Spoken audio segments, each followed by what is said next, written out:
It's getting hot outside.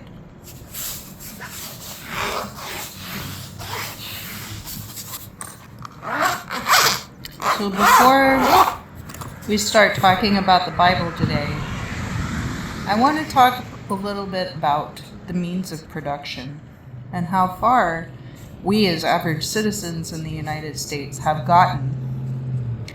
So my trade that I learned, I have a biology degree, and then the trade that I learned coming out of school was histology.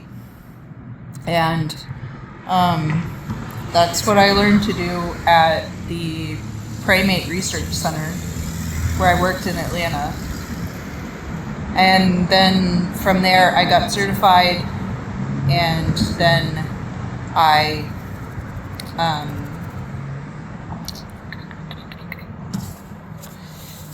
then I got a different job working more like in healthcare. But now I mostly get contacted by recruiters to do contract positions. So a lot of people are not hiring direct full-time positions for a lot of medical field professions. They're hiring contract, and they're hiring short-term. Now, the theory is that then everybody gets to try out the situation and decide if that's what they actually want or not. But that's not the reality of what is going on now. Now what's going on is that people are being hired for these short-term contract positions so that they can be more disposable to the company. The company has no intention of hiring a person on full-time from this arrangement. They'll want to fill in ways that they consider temporary, even if they do need a more full-time person. And then your expertise is totally useless, because what happens when you get hired into one of these positions is that they don't take your expertise seriously. And if you have a problem with something that's happening within that company, they just don't care and they don't want to hear it. Even though working in healthcare, you want to be doing the best job possible. And if you feel like you're putting out test results that are not diagnostic in nature, that are not doing the service to the patient that is supposed to be done, then what is the point of actually doing it? And as I mentioned, I worked in histology. So what that means is that people are getting chunks of flesh, literally chunks of flesh, removed from their bodies for diagnostic reasons. And if you mess up that sample, then what, are you going to just be like, oh, okay, let's take another chunk out of your body to test it again? And especially when it comes to needle biopsies, people do not want to have those tests repeated. So that's something I've been thinking about a lot during this Lent season.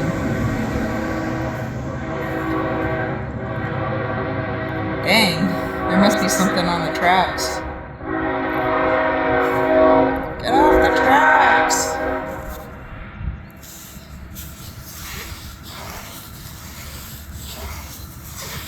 That's the hazard of filming outside.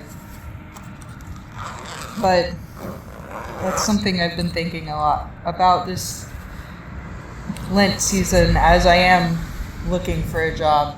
The last job I had was at Spirit Halloween, and honestly, that's about the speed of job that I can handle right now, coming out of this period where I've been pretty mentally ill. I talk a lot more about my experiences with that, I think, on my previous channel, which is called Pale Threshold. But this is the channel where I focus more on... there's like a focus on humanitarianism and also a focus on Christianity. So that's something I want to see more of. And today,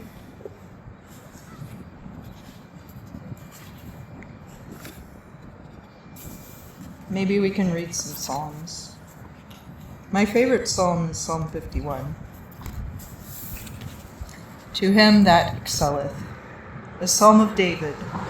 When the prophet Nathan came unto him after he had gone into Bathsheba, have mercy upon me, O God, according to thy loving kindness. According to the multitude of thy compassions, put away mine iniquities. Wash me thoroughly from mine iniquity, and cleanse me from my sin. For I know mine iniquities, and my sin is ever before me.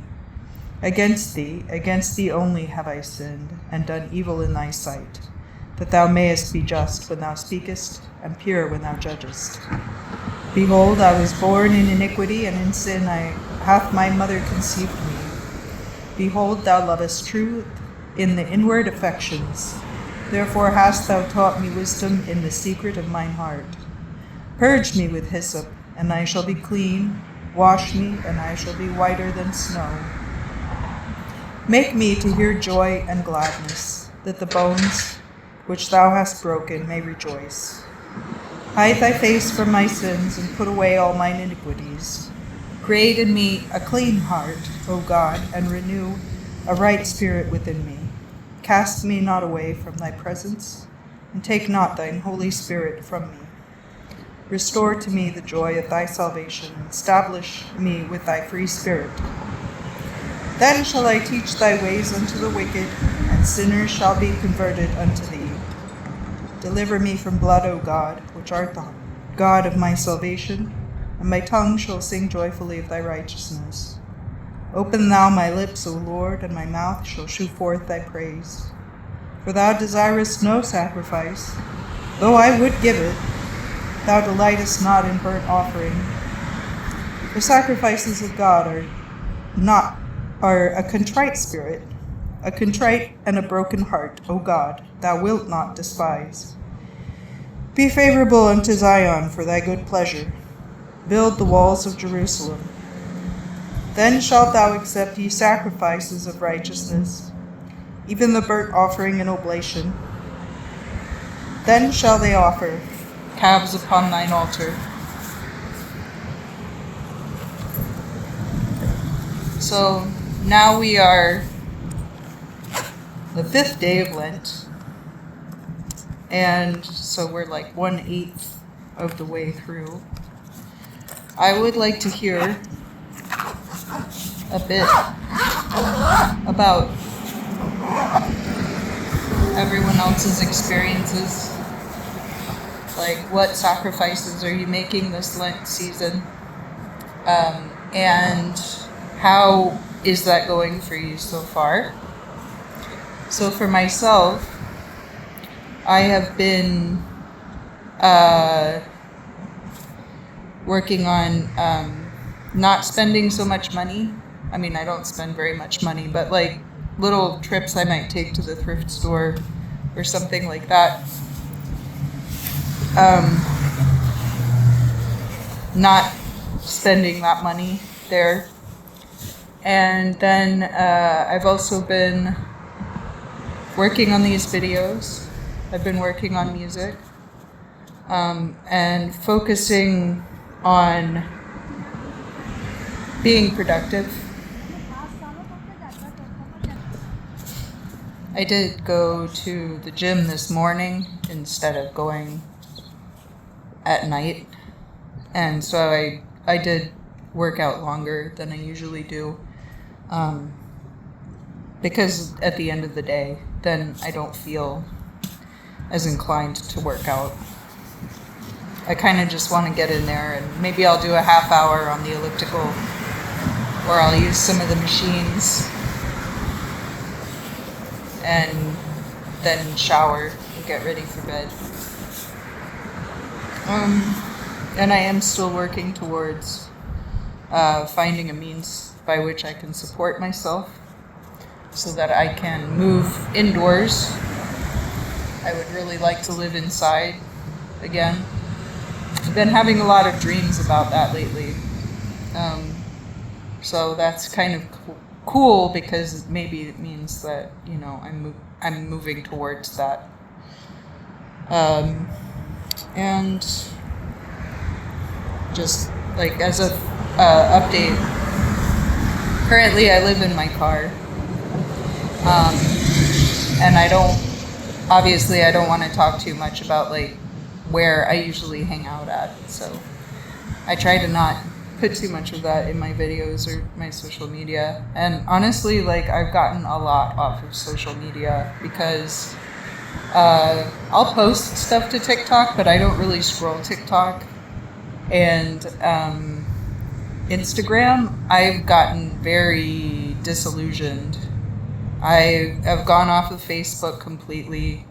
I don't have access currently to my main Instagram account because I had 2-factor authentication set up on my old phone and now I can't access it through my new phone. So I've been really torn as to whether or not I actually want to pursue getting back onto that account just because I really don't care for Instagram. I don't feel like things that are pushed in the algorithm are good for anybody.